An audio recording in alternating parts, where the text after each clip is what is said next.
मेरे साथ बोलिए, भारत माता की। क्यों भाई, महाराष्ट्र वालों की आवाज को क्या हो गया है?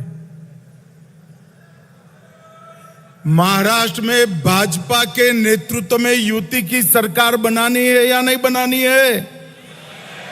अरे जोर से बोलिए, बनानी है या नहीं बनानी है? फिर से एक बार विजय अभियान चलाना है या नहीं चलाना है? तो ऐसी आवाज नहीं चलती दोस्तों। दोनों हाथ उठाइए, प्रचंड विजय के संकल्प की मुट्ठी भींचिए और प्रचंड आवाज से बोलिए, भारत माता की जय जय जय जय जय शिवाजी, जय जय जय जय जय भवानी। बोलो भारत माता की। मंच पर उपस्थित महाराष्ट्र प्रदेश भाजपा के अध्यक्ष महोदय, महाराष्ट्र भाजपा के वरिष्ठ नेता और हमारे उप मुख्यमंत्री श्रीमान देवेंद्र फडणवीस जी,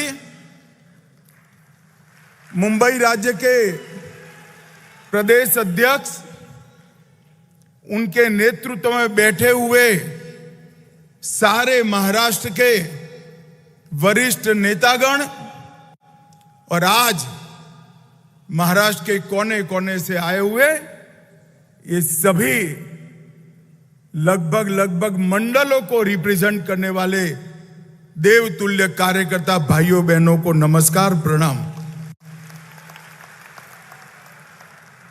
भाइयों बहनों, राष्ट्रीय भाजपा की योजना के तहत आज हम सब स्वर्गीय गिरीश बापट सभागृह में इस विस्तृत कार्यकारिणी के अंदर इकट्ठा हुए हैं। जब मैं यहां आया हूं तब पुण्य नगरी में आया हूं। सबसे पहले छत्रपति शिवाजी महाराज को प्रणाम कर कर मेरी बात की शुरुआत करना चाहिए। ये नगरी तिलक महाराज की नगरी है। यहीं से केसरी को शुरू किया और देश भर में स्वराज मेरा जन्मसिद्ध अधिकार है, उसको शिवाजी महाराज के बाद पूरे देश में अलग जगाने का काम बाल गंगाधर तिलक ने किया था। मैं आज बाल गंगाधर तिलक, बाजीराव पेशवा और वीर सावरकर, ये तीनों महापुरुषों को मनपूर्वक प्रणाम कर कर मेरी बात की शुरुआत करना चाहिए। आज गुरु पूर्णिमा है। मैं महाराष्ट्र के सभी लोगों को गुरु पर्व की, गुरु पूर्णिमा की मनपूर्वक शुभकामनाएं देना चाहता हूं। भाइयों और बहनों, हम सब जानते हैं कि देश भर में हर प्रदेश के अंदर ये विस्तृत कार्यकारिणी का आयोजन हमारे पार्टी के अध्यक्ष श्रीमान जगत प्रकाश नड्डा जी के निर्देश पर हो रहा है। परंतु महाराष्ट्र की ये पुणे नगरी में विस्तृत कार्यकारिणी का एक अलग स्वरूप भी है, अलग उद्देश्य भी है। हमने विस्तृत कार्यकारिणी देश भर में 2024 के चुनाव के बाद फिर से एक बार हमारे कार्यकर्ता हमारे विजय अभियान में लग जाए, इसके लिए बुलाई। परंतु महाराष्ट्र के अंदर ये विस्तृत कार्यकारिणी 2014 के चुनाव की समीक्षा के साथ साथ 2024 की चुनाव की समीक्षा के साथ साथ 2024 में फिर से एक बार कमल फूल की युति सरकार बनाने के लिए बुलाई। और इसलिए आप सभी को निमंत्रित किया है।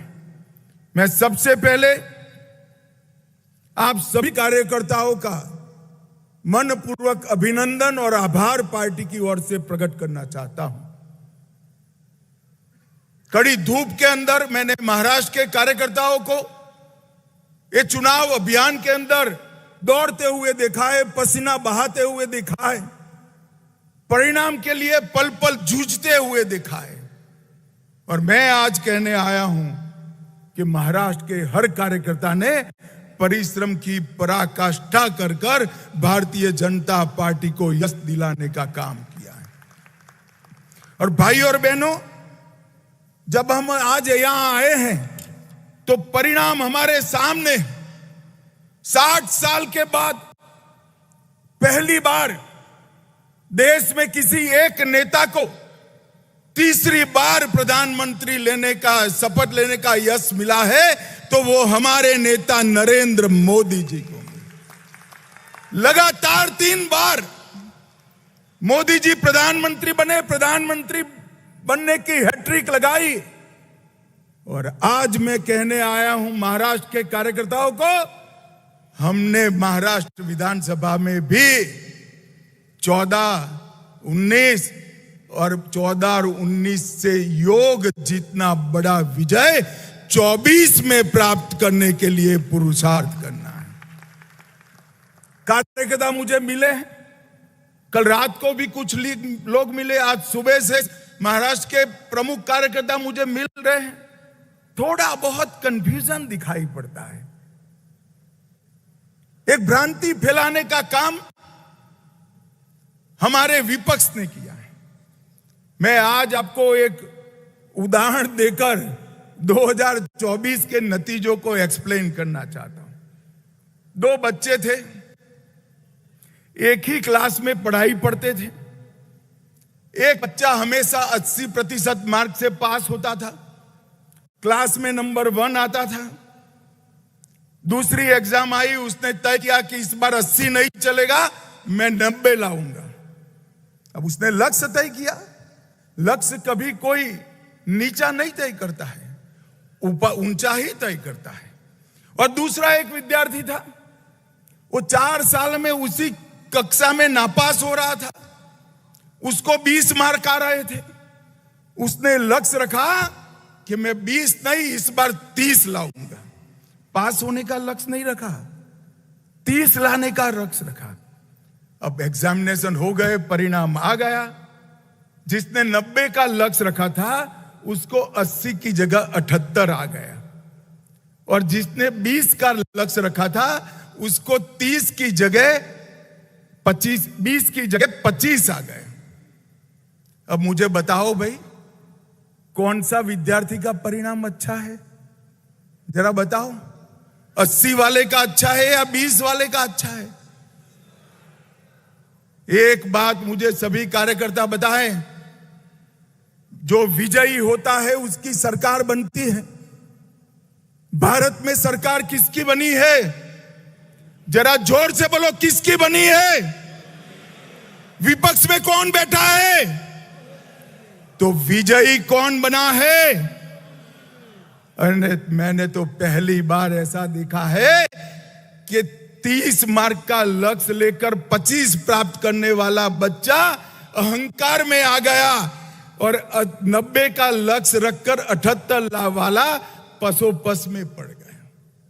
मैंने मेरे राजनीतिक जीवन में कई जय पराजय देखे, परंतु मैंने जीवन में कई लोगों को जीतने के बाद अहंकारी होते हुए भी देखा है।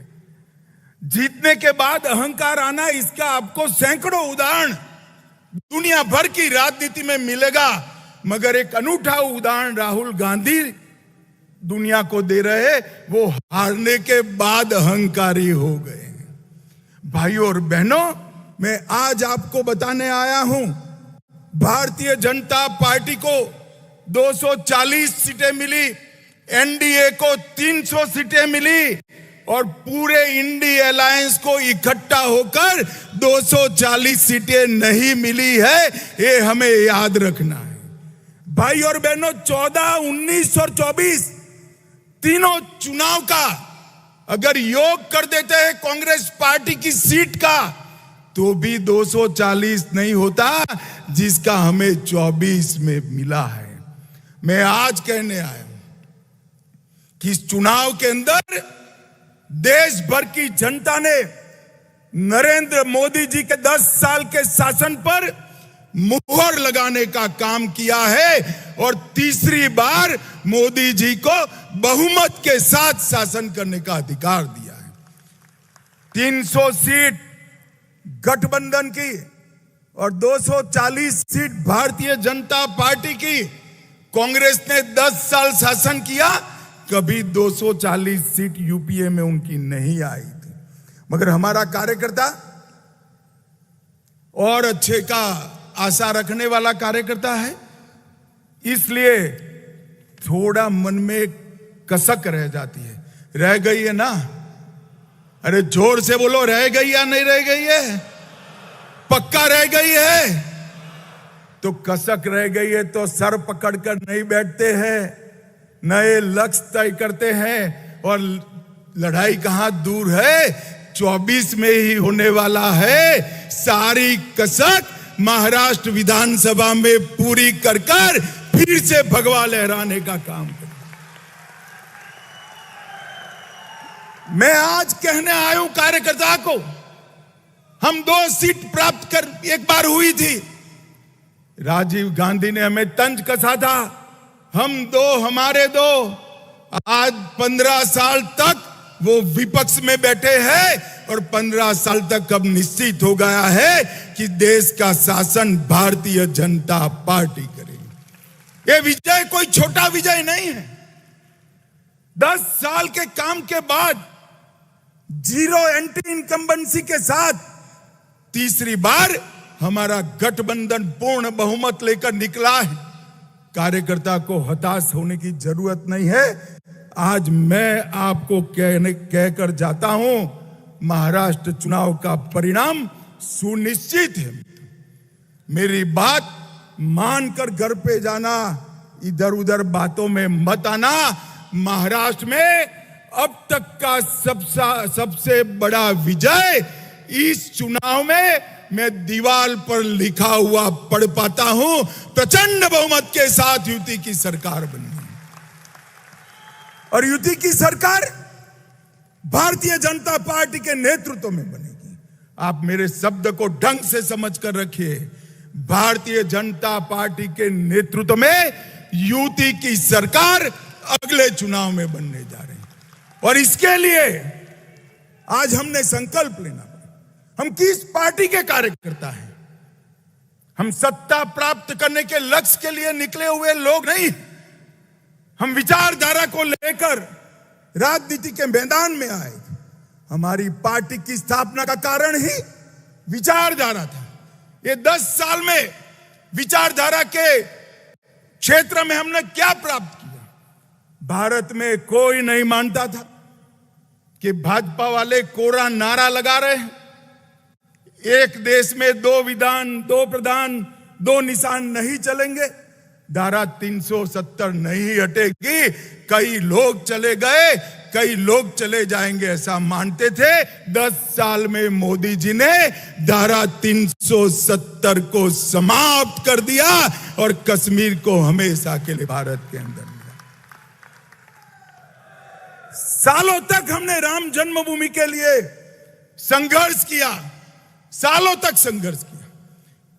कोई नहीं मानता था कि राम जन्मभूमि पर भव्य मंदिर बन जाएगा, राम लल्ला अपने भव्य मंदिर में विराजमान होंगे। यही 10 साल में केस भी जीता, भूमि पूजन भी किया और धड़ल्ले के साथ राम लल्ला को प्राण प्रतिष्ठा कर अपने मंदिर में।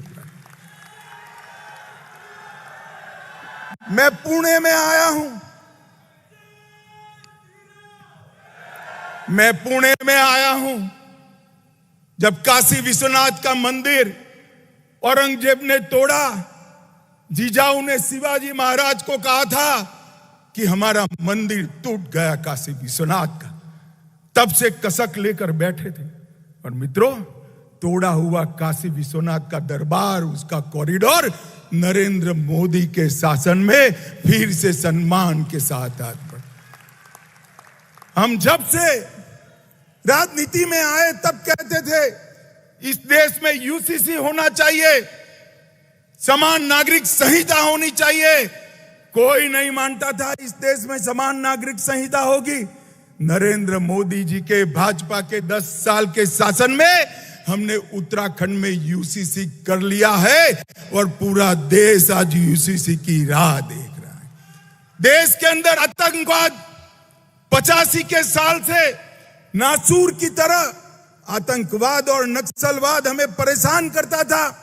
आए दिन बम धमाके करके ये पाकिस्तान के लोग भाग जाते थे, कोई रोकने वाला नहीं था, किसी में हिम्मत नहीं थी। वोट बैंक की राजनीति के कारण देश की भूमि लहूलुहान होती थी। नरेंद्र मोदी जी ने सर्जिकल स्ट्राइक और एयर स्ट्राइक कर कर आज आतंकवाद को देश से हमेशा के लिए समाप्त करने का काम किया है। मित्रों, ये सारे लोग मीडिया के कुछ मीडिया हाउस भी हमें गुमराह करने का प्रयास कर रहे हैं। मैं आज ओडिशा राष्ट्रीय कार्यकारिणी में मैं पार्टी का अध्यक्ष था। मैंने कहा था 2014 का विजय 5 साल के लिए नहीं है, आने वाले 30 साल के लिए भारतीय जनता पार्टी का शासन इस देश पर रहने वाला है। और आज मैं महाराष्ट्र में बाजीराव पेशवा और शिवाजी महाराज और बाल गंगाधर तिलक की नगरी में कह कर जाता हूं, अभी 10 ही साल समाप्त हुआ है, 30 साल के लिए भारतीय जनता पार्टी का इस देश पर शासन करना। हमने हमारे आत्मविश्वास को जागरूक करने की जरूरत है, हमारे पुरुषार्थ को बल देने की जरूरत है और हमारे आपसी मतभेदों को समाप्त करने की जरूरत है। महान भारत की रचना केवल और केवल भारतीय जनता पार्टी कर सकती है। महान भारत की रचना केवल और केवल नरेंद्र मोदी जी ने डाली हुई नींव पर ही हो सकती है, हमारी विचारधारा ही कर सकती। इस आत्मविश्वास के साथ हमने आगे बढ़ना है। दीनदयाल उपाध्याय जी ने हमें अंत्योदय का स्वप्न दिया था। मोदी जी ने 10 साल के अंदर इस देश के 60 करोड़ गरीबों को घर दिया, बिजली दी, गैस का सिलेंडर दिया, शौचालय दिया, हर गरीब को प्रति माह प्रति व्यक्ति 5 किलो अनाज दिया, 5 लाख तक का बीमा दिया और देवेंद्र जी अब लाडली बहना और लाडली भैया भी देने जा रहे हैं। गरीब कल्याण का काम कोई कांग्रेस पार्टी नहीं कर सकती, कांग्रेस पार्टी के साथी भी नहीं कर सकते। गरीब कल्याण का काम केवल और केवल भारतीय जनता पार्टी कर सकती है और कोई नहीं कर सकता। भाइयों बहनों, ये कांग्रेस वाले कई सारे अपप्रचार यहां पर कर रहे हैं कि वो दलितों का, गरीबों का, पद दलितों का, आदिवासियों का कल्याण करेंगे। मैं आज पूछने आया हूं, 58 साल तक आपका शासन रहा, आपने गरीबों के लिए क्या किया? महात्मा फूले, अंबेडकर जी, इनके रास्ते पर चलने का तो नाम तो दूर, उनके उद्देश्यों को समाप्त करने का काम किया। 10 साल में हमने गरीबों का कल्याण करने का काम ये भारतीय जनता पार्टी की सरकार ने किया। और मैं आज यहां आया हूं तब आपको कहना चाहता हूं, ढेर सारी भ्रांतियां चल रही, भ्रांतियां चलाई गई, हम लोग भ्रांतियों में ना आए। इन्होंने कहा भारतीय जनता पार्टी आरक्षण समाप्त कर देगी, हम जवाब देने में कहीं कहीं संकोच करने लगे, लोगों के मन में एक भ्रांति पैदा हुई। आज मैं कहने आया हूं कि अगर 10 साल का एक्सटेंशन नरेंद्र मोदी जी के समय में ही मिला और पूर्ण बहुमत होने के बावजूद भी आरक्षण को बल देने का काम हमारे नेता नरेंद्र मोदी जी ने किया। भाइयों बहनों, इन्होंने संविधान का विषय कहा, हमने जवाब नहीं दिया, हम सब भ्रांति से बाहर आए। अब चुनाव महाराष्ट्र में आया है, नए नए प्रकार की इल्यूजन पवार साहब खड़ा कर रहे हैं। मैं आज पवार साहब को कहने आया हूं, हमारे देवेंद्र जी, दादा शिंदे जी, अजीत दादा शिंदे जी, ये सब जवाब दे रहे हैं, मगर दूर से मेरा एक निरीक्षण है, मैं आप लोगों के साथ शेयर करना चाहता हूं। जब जब महाराष्ट्र में भाजपा सरकार आती है, मराठा को रिजर्वेशन प्राप्त होता है। मेरी बात ध्यान से सुनना, बाद में ताली लगाना। जब जब महाराष्ट्र में भाजपा सरकार आती है, मराठा रिजर्वेशन प्राप्त होता है, और जब जब शरद पवार की सरकार आती है, मराठा रिजर्वेशन गायब हो जाता है। मैं सोच समझ कर ये वाक्य बोल रहा हूं। 2014 में महाराष्ट्र में मराठा रिजर्वेशन आया, सुप्रीम कोर्ट तक ठीक गया। किसकी सरकार थी 14 में, बताइए जरा। अरे जोर से बोलो, किसकी सरकार थी? भाजपा सरकार थी। देवेंद्र फडणवीस हमारे मुख्यमंत्री थे। हमने मराठा रिजर्वेशन देने का काम। 20 में शरद पवार की सरकार आई, मराठा रिजर्वेशन गायब हो गया। हम आए फिर से, हमने अभी भी मराठा रिजर्वेशन देने का काम किया है। शरद पवार की सरकार आएगी तो मराठा रिजर्वेशन फिर से गायब हो जाएगा। अब मुझे बताओ, मराठा रिजर्वेशन कंटिन्यू रखना है तो किसकी सरकार लानी चाहिए? अरे जोर से बोलो, किसकी लानी चाहिए? भाइयों बहनों, कंफ्यूजन में मत रहिए। समाज के हर तबके को न्याय देने का काम कोई एक पार्टी ने किया है तो भारतीय जनता पार्टी ने किया है। और भारतीय जनता पार्टी झूठ कैसे फैलाए जाते? अभी एक पुराना नोटिफिकेशन निकाल दिया, तारीख नहीं है, फैसला पुराना है। मैं भी कंफ्यूजन में आ गया। मैंने पीयूष गोयल जी को फोन किया है, क्या हुआ? पीयूष गोयल जी ने कहा, साहब ये तो हमारा निर्णय नहीं है, शरद पवार का निर्णय है। वो कह रहे हैं दूध का पाउडर इंपोर्ट होगा। कंफ्यूजन में मत आइए। वो सर्कुलर कर गए थे, 10 साल में 1 किलो दूध का पाउडर इंपोर्ट नहीं किया है नरेंद्र मोदी सरकार ने, और अगले 5 साल तक 1 ग्राम भी दूध का पाउडर इंपोर्ट नहीं होगा। आज मैं आपके बीच में ये भ्रांति फैलाकर चुनाव जीतना चाहते हैं और भ्रष्टाचार की बातें कर रहे हैं। भ्रष्टाचार का सबसे बड़ा सरगना भारत की राजनीति में है तो शरद पवार है। इसमें मेरे मन में कोई कंफ्यूजन नहीं। आप क्या आरोप कर रहे हो हम पर?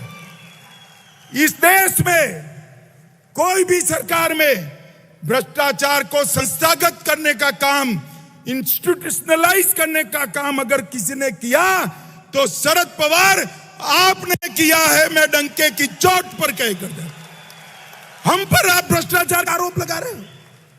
और इस बार शरद पवार जी, मेरा ये बापट सभागृह में बैठा हुआ कार्यकर्ता ढंग से जान गया है, आपके झूठ नहीं चलेंगे। मैं बता कर जाता हूं, चलेंगे क्या? अरे जोर से बोलो, चलेंगे क्या? चलेंगे क्या?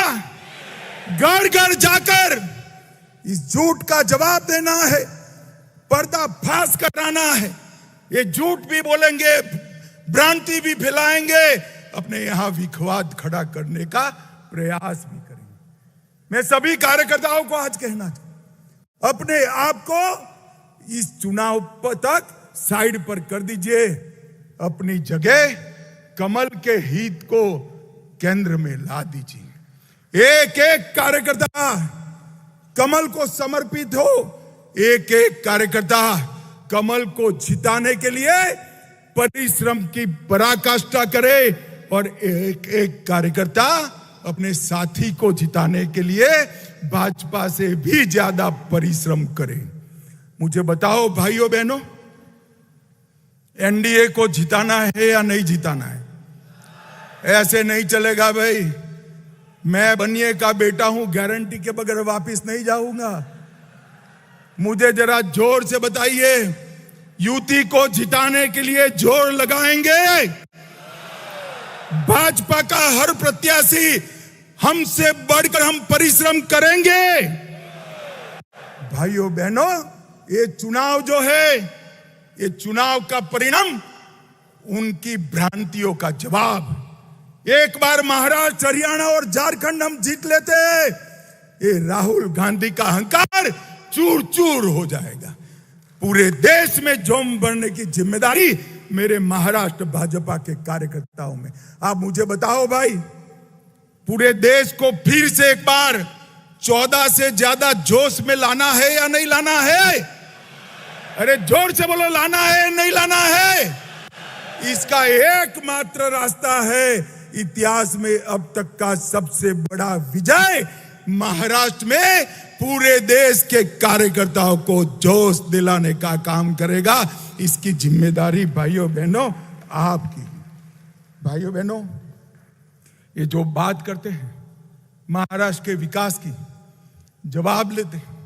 मैं आज शरद पवार को पूछने आया हूं, पवार साहब 10 साल तक आप महाराष्ट्र में आपकी सरकार थी, केंद्र में भी आपकी सरकार थी। 10 साल तक आपने महाराष्ट्र को क्या दिया? जरा हिसाब लेकर आइए। 10 साल में क्या दिया? झूठे वादों के अलावे आपने कुछ नहीं दिया।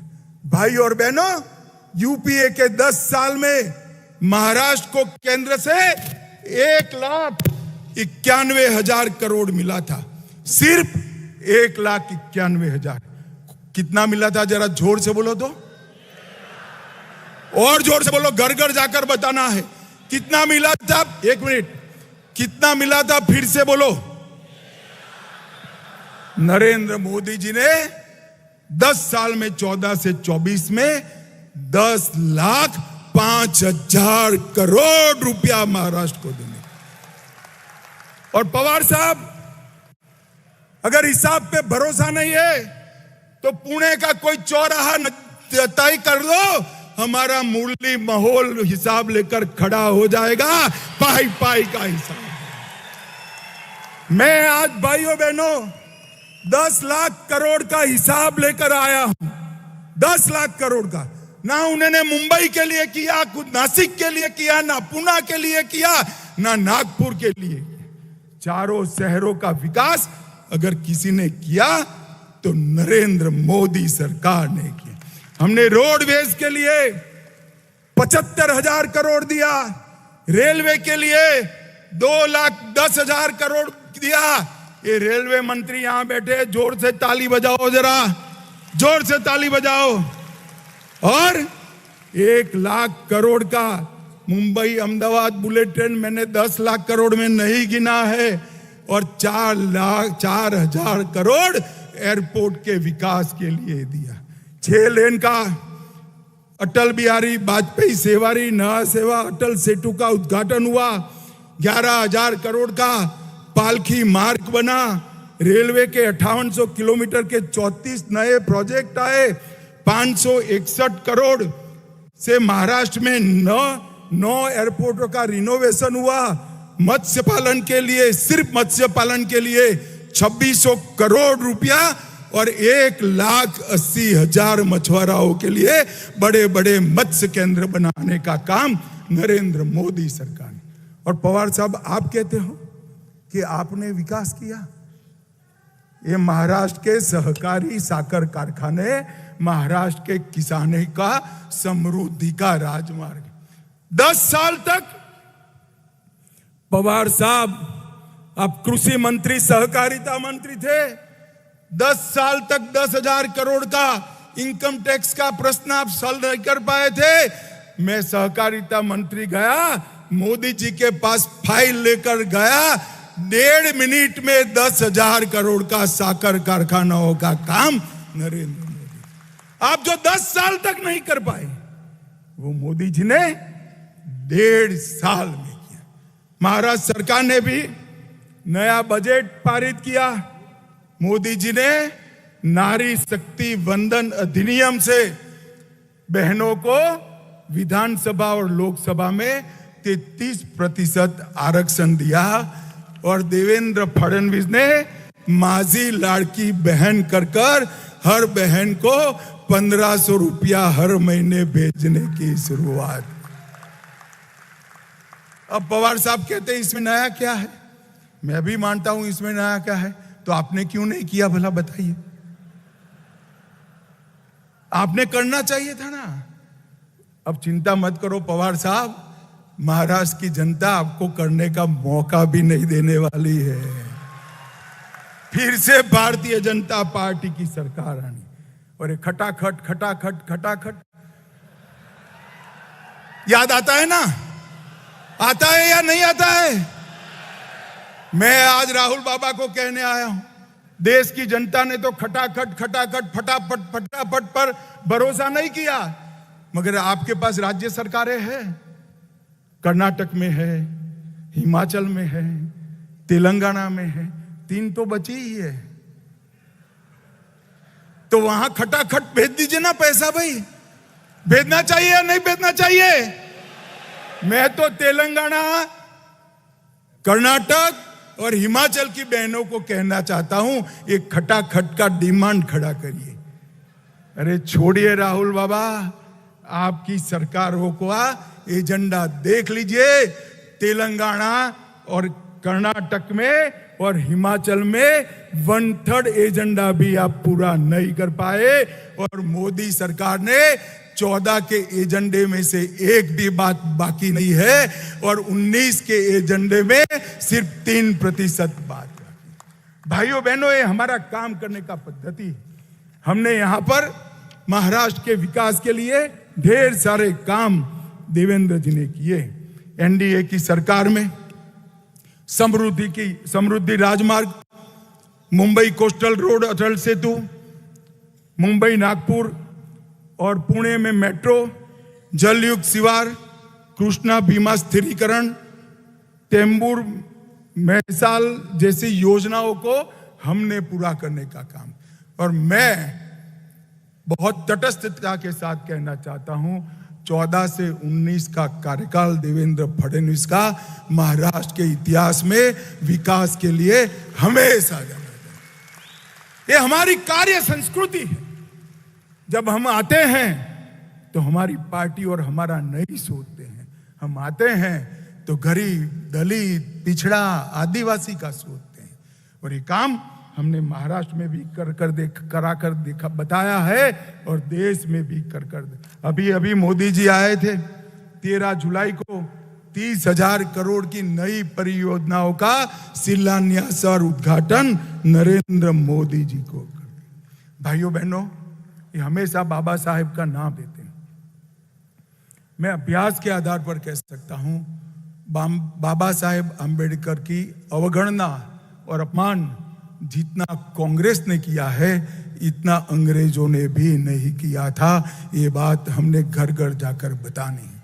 और बाबा साहब से जुड़े हुए 5 तीर्थ बनाने का काम किया तो भारतीय जनता पार्टी ने किया, और किसी ने नहीं किया। बाबा साहब को भारत रत्न कांग्रेस पार्टी थी तब नहीं मिला।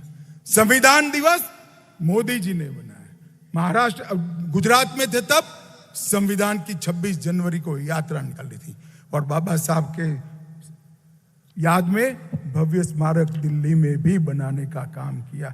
और भाइयों बहनों, मैं आज आपको फिर से एक बार भारतीय जनता पार्टी की नरेंद्र मोदी सरकार ने देश की सुरक्षा को सुनिश्चित किया है। देश भर में दशकों से जड़ लगाकर बैठे हुए नक्सलवाद को समाप्ति के कगार पर लाकर खड़ दी। आज मैं आपको कहकर जाता हूं, अब महाराष्ट्र की जनता को बता सकते हैं, 2 साल के अंदर ये देश नक्सलवाद से मुक्त हो जाएगा। इसमें किसी को शंका रखने की जरूरत। और भाइयों और बहनों, नरेंद्र मोदी जी ने तुष्टीकरण की जगह सबको न्याय का सूत्र अपनाते हुए देश की सुरक्षा को सुनिश्चित किया है। आतंकवाद को जड़ से उखाड़ने के लिए कई सारे फैसले लिए, और मैं इसका साक्षी हूं। मैं आपको आपके जैसे कार्यकर्ता के नाते बताता हूं, देश की सुरक्षा को औरंगजेब फैन क्लब सुनिश्चित नहीं कर सकती, Bharatiya Janata party. Aurangzeb fan club कौन है? जरा जोर से बोलो। औरंगजेब फैन क्लब कौन है? ठीक है, अघाड़ी वाले हैं। और उसका नेता कौन है? श्रीमान उद्धव ठाकरे औरंगजेब फैन क्लब के नेता बने। अपने आप को बाला साहब का वारिस कहने वाले उद्धव जी कसाब को बिरयानी खिलाने वाले लोगों के साथ बैठे हैं। उद्धव जी याकूब को छोड़ने की गुहार लगाने वाले के साथ आप बैठे हो। जाकिर नाइक को मैसेंजर ऑफ पीस बनाने वालों की गोदी में उद्धव जी आप बैठे हो। पीएफआई को सपोर्ट करने वालों की गोदी में उद्धव ठाकरे आप बैठे हो और संभाजी नगर का विरोध करने वाले की गोदी में उद्धव ठाकरे आप बैठे हो। आपको शर्म आनी चाहिए। मुझे बताओ भाइयों बहनों, ये औरंगजेब फैन क्लब महाराष्ट्र और देश को सुरक्षित कर सकती है क्या? जोर से बोलो, कर सकती है क्या? देश को सुरक्षा केवल और केवल भारतीय जनता पार्टी दे सकती है। महाराष्ट्र को सुरक्षा केवल और केवल भारतीय जनता पार्टी दे सकती है। और भाइयों और बहनों, मैं यहां पर अंत में अपील करने के लिए, मैं छोटा था तब मेरी माताजी मुझे गीता समझाती थी। गीता में उन्होंने कहा कि दोनों ओर सेनाएं लगी थी और श्री कृष्ण ने इस श्लोकों का जखीरा के माध्यम से अर्जुन के विषाद को समाप्त करने का प्रयास किया। बाल सहज कुतूहल से मैंने मेरी माँ को पूछा कि दोनों ओर सेनाएं लगी है, नगाड़े बज रहे हैं, तुतारी बज रही है, दंदूभी बज रहे हैं, हाथी खड़े हैं, घोड़े खड़े हैं, और इसमें इतना बड़ा उपदेश कैसे दिया होगा? तो मेरी माँ ने मुझे बताया था कि पूरी गीता श्री कृष्ण ने नहीं पढ़ी होगी। शायद श्री कृष्ण ने इतना कहा होगा, अर्जुन स्मृति को तेज करो, जीवन भर मैंने जो उपदेश दिया है उसको आत्मसात करो और धनुष बाण चढ़ाओ और कौरवों का संहार करो। आज मैं यहां आया हूं तब मेरे सामने रामबाबू जैसे वरिष्ठ कार्यकर्ता भी बैठे हैं, वरिष्ठ नेता भी बैठे, जो चुनाव लड़े हैं, लड़ाए हैं। मुझे चुनाव के घूर आपको नहीं सिखाने हैं। मैं एक ही बात करना चाहता हूं, पूरा जीवन हमारे पुरखों ने, हमारे वडीलों ने जो हमें सिखाया है वो याद करें। राष्ट्र प्रथम, मुझसे पहले मेरी पार्टी और मेरी पार्टी से पहले मेरा देश, इस सूत्र को हम आत्मसात करें। एकत्र आए, एकजुट हो, परिश्रम की पराकाष्ठा करे और सबसे प्रचंड बहुमत के साथ भारतीय जनता पार्टी के नेतृत्व में एनडीए की सरकार बनाए। मुझे बताओ भाइयों बहनों, प्रदेश भर में गांव गांव, घर घर, नगर नगर, महानगर तक जाकर ये बात पहुंचाएंगे क्या? अरे जोर से बोलो, पहुंचाएंगे? कमल को जिताएंगे, साथियों को जिताएंगे, महाराष्ट्र को सुरक्षित करेंगे, देश को सुरक्षित करेंगे। फिर से एक बार महाराष्ट्र में भाजपा सरकार बनाएंगे तो मेरे साथ दोनों हाथ उठाइए और प्रचंड आवाज से मुट्ठी भींच कर बोलिए, भारत माता की, भारत माता की, वंदे वंदे। आप सभी का बहुत बहुत धन्यवाद। सगळ्यांनी राष्ट्रगीत साठी उभं राहायचंय।